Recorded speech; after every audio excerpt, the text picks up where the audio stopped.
Assalamu alaikum students. I hope you are all fine and will be safe and sound. My name is Adiba Hanif and I am your social studies teacher.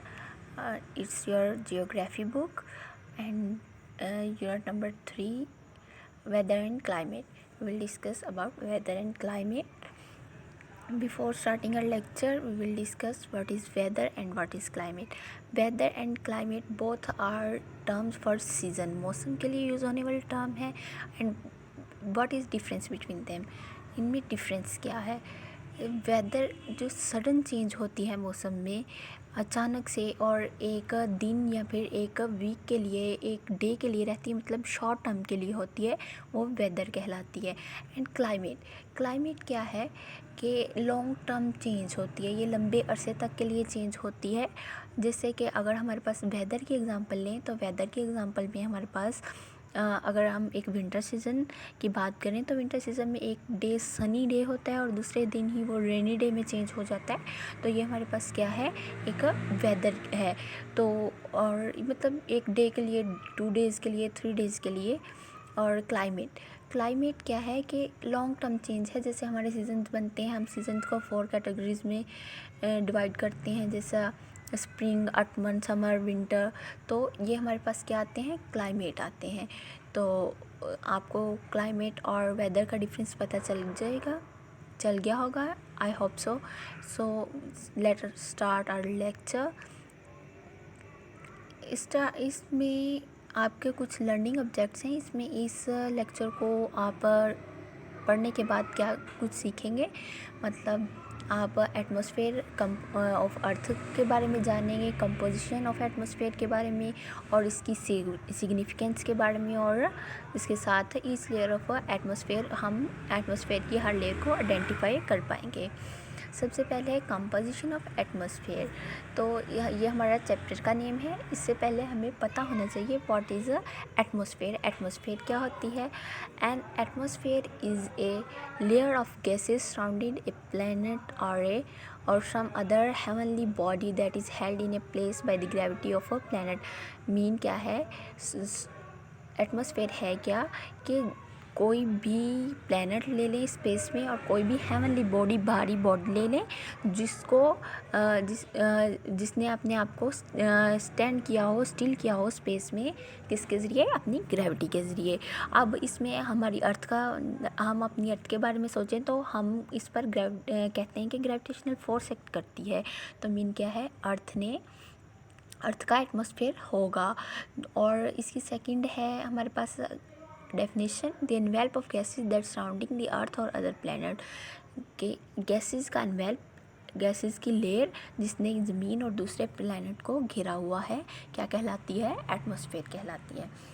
ये यहाँ देखें आपने, अगर आपको exact position के बारे में पता चलेगा कि ये अर्थ है, अर्थ के साथ आगे ट्रोपोस्फियर, स्ट्रेटोस्फियर, मेसोस्फियर, थर्मोस्फियर आती हैं, और एक्सोस्फियर। ये क्या है, एक्सटेंड थ्रो स्पेस के तरफ एक्सटेंड कर रही है। मीन क्या है, ये ज़मीन से बाहर वाले हिस्से की तरफ है आउट, और ये ज़मीन को चारों तरफ से घेरे हुए हैं। तो आपको एटमॉस्फेयर के पोजीशन के बारे में पता चल गया होगा। नेक्स्ट है हमारे पास एडवांटेजेस ऑफ एटमॉस्फेयर। अब हमारे जहन में ये बात आती है कि हमने तो स्टार्ट किया वेदर और क्लाइमेट से, तो इसका ताल्लुक एटमॉस्फेयर से क्या कैसे बन रहा है, और एटमॉस्फेयर हमारी ज़मीन के इर्द गिर्द लेयर है, तो ये ज़रूरी क्यों है। तो फर्स्ट ऑफ ऑल एडवांटेजेस इसमें है, it give us a weather like wind, cold air और स्नो। मतलब क्या है, ये हमें हमारा वेदर बनाती है, हमारा मौसम बनाती है, एटमॉस्फेयर की वजह से बनता है। मतलब हवाओं का चलना, कोल्ड होना, एयर, स्नो वगैरह, ये सारा कुछ एटमॉस्फेयर की वजह से है।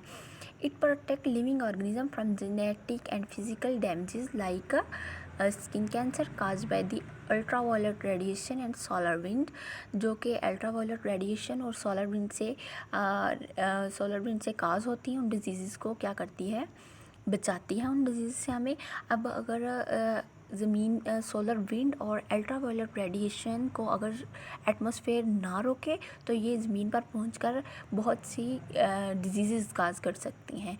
तो क्या है, ये हमें प्रोटेक्शन प्रोवाइड कर रही हैं atmosphere. Right composition of atmosphere. अब बेसिकली हमें पता होना चाहिए कि एटमॉस्फेयर में क्या क्या चीज़ें ऐसी मौजूद हैं जो कि रोक रही हैं इन अल्ट्रावायलेट रेडिएशन को। इसमें सबसे पहले आता है नाइट्रोजन 78% होती है, ऑक्सीजन 21% एंड आर्गन 1%।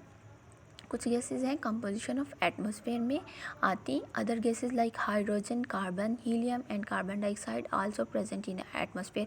लेकिन ये क्या है, मिनिमम अमाउंट में है, बहुत कम अमाउंट में, पॉइंट्स में है, ठीक है। और इसके बाद नॉट, अब देखें, हाँ आप हम सोच रहे होंगे नाइट्रोजन 78% है, जबकि एटमॉस्फेयर में हाँ ऑर्गेनिज्म तो 21% यूज़ करते हैं।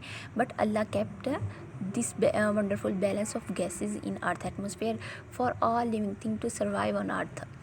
अब कैसे, अब हम ह्यूमंस और एनिमल्स ये क्या करते हैं, ऑक्सीजन को इनहेल करते हैं, किसके लिए, सांस लेने के लिए, जबकि जो फोटोसिंथेसिस के लिए एल्गी और प्लांट्स हैं वो कार्बन डाइऑक्साइड को इस्तेमाल करते हैं। तो हमारे पास क्या है, अल्लाह ताला ने इन चीज़ों का बैलेंस रखा हुआ है। नाइट्रोजन क्या करती है, ये अल्ट्रावायलेट रेडिएशन को रोकती है, तो इसलिए इसकी मिक़दार सबसे ज़्यादा है। तो ये बैलेंस है जो कि हमें अर्थ पर सर्वाइव करने के काबिल बनाता है। आई होप आप सबको लेक्चर समझ आ गया होगा।